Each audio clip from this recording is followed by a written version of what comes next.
সবার প্রতি আন্তরিক শুভেচ্ছা অভিনন্দন। 18ই ফেব্রুয়ারি 2021 আজ বৃহস্পতিবার। আজ বঙ্গবন্ধু অনলাইন কুইজ প্রতিযোগিতায় আপনাদের স্বাগতম। আজকের বঙ্গবন্ধু অনলাইন কুইজ প্রতিযোগিতায় আজকের প্রশ্ন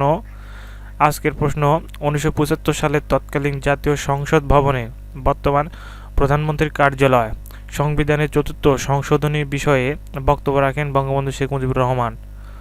সংবিধানের চতুর্থ সংশোধনীর মাধ্যমে তিনি রাষ্ট্রপতি পদ্ধতির সরকার প্রবর্তন করেন এবং এটিকে দেশের দ্বিতীয় বিপ্লব হিসেবে অভিহিত করেন। তিনি জাতি, বর্ণ, ধর্ম নির্বিশেষে দেশের জনগণকে তার সরকারের প্রতি সহযোগিতার আহ্বান জানান। বঙ্গবন্ধু শেখ মুজিবুর রহমান কবে দ্বিতীয় বিপ্লবের ঘোষণা দেন? তাহলে আজকের প্রশ্ন, বঙ্গবন্ধু শেখ মুজিবুর রহমান কবে দ্বিতীয় বিপ্লবের ঘোষণা দেন?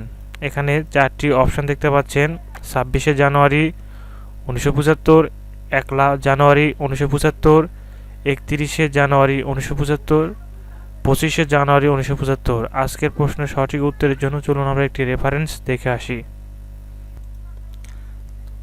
আচ্ছা, আমি যেখান থেকে এই প্রশ্নের উত্তরটি সংগ্রহ করব তা হলো বাংলা উইকিপিডিয়া মুক্ত বিশ্বকোষ থেকে আজকের প্রশ্নের উত্তর এখান থেকে আমরা পেয়ে যাব।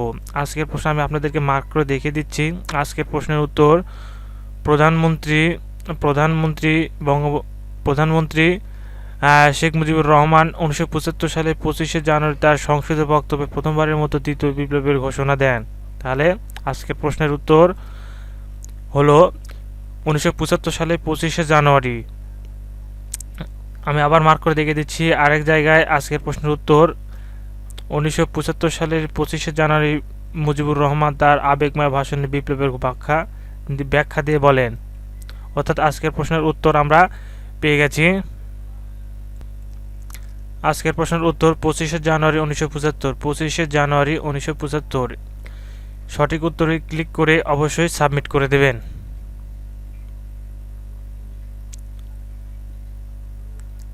তাহলে দেখেন, আমি ইতিমধ্যে প্রশ্নের উত্তর সাবমিট করে দিয়েছি। আপনারাও সঠিক উত্তরটি দিয়ে অবশ্যই সাবমিট করে দেবেন। ধন্যবাদ সবাইকে।